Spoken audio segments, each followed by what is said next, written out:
नमस्कार, मी अभय गायकवाड, राष्ट्रवादी काँग्रेस पक्षाचा तालुका प्रवक्ता. 2024 विधानसभा मतदारसंघ आपल्या मतदारसंघातील कालच्या निवडणुकीमध्ये आपल्या मोहोळचे आमदार जे काय राजू खरे यांची निवड झाली त्याबद्दल तर आम्ही शुभेच्छा देत आहोत. परंतु काही विरोधकांच्या टवाळक्याने असं वातावरण निर्माण करायचा प्रयत्न केलेला आहे की स्वतः तेच आमदार झाल्यासारखे.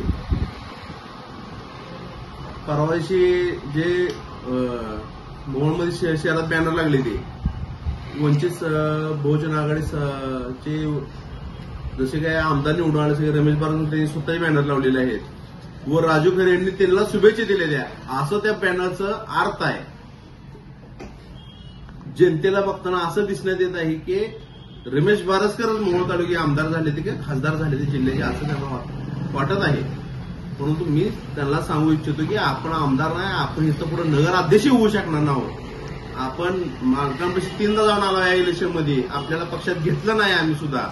एवढी आपली पात्रता आणि आपली राजकारणाची पातळी घसरलेली आहे. म्हणून मी तुम्हाला सांगू इच्छितो की राजू खरे यांना तुम्ही शुभेच्छा द्या. तुम्ही स्वतःच श्रेय घेऊ नका. तुम्ही आमदार नाही, तुम्ही खासदार झालो नाहो. आमदार झाले ते राजू खरे झाले ते.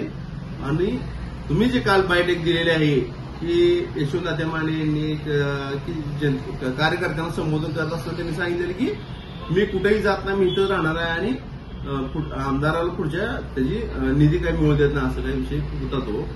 की त्यांचं सांगण्याचा असा अर्थ होता की कार्यकर्त्यांना खचून जाऊ नका तुम्ही, मी तुमच्यासोबत आहे, 5 वर्ष मी तुमच्यासाठी लढणार आहे. तुम्ही मला 94,000 मतं दिलेले आहे. कुठल्याही आपल्यासोबत ताकद नसताना, आर्थिक नसू द्या कुठल्याही आपल्यासोबत नसताना, आपण एका लोकनेते परिवाराचे विचार लढत असताना आपल्याला 94,000 मतं तालुक्यात मिळाले आहेत. तुम्ही खचून जाऊ नका, मी आपल्यासोबत आहे. हे त्यांचे सांगण्याचा अर्थ होता तसा. तुम्ही त्या शब्दाचं तोडफोड करून जे राजकारण करायचा प्रयत्न करता कायम मोहोळ शहरात, ते तुम्ही बंद करा. आणि इथून पुढे मी आज एवढं सांगू इच्छितो की इथून पुढे जर तुम्ही असं कुठल्या चुकीच्या गोष्टी केल्या तर त्याला आम्ही तोडीस तोड उत्तर देणार आहोत.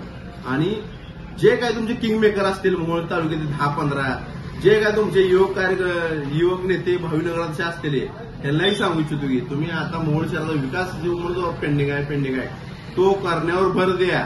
तुम्ही कामं करून घ्या, पण त्याच्यावरून कामं करून घ्या आणि मोहोळ शहराचा विकास करा. आणि जो आमदार झाले त्याला शुभेच्छा द्या. जो लोकसभेला पडलाय त्याला इथं आता गोळा उतरला त्याला वाटत असं मी तिथं जिंकलोय बिकलोय मांड्यात, तसं काय नाही. त्यानं आता राजू खरेला शुभेच्छा द्याव्या की स्वतः आमदार झाल्याचं नटून स्वतः बॅनर लावून ये. धन्यवाद.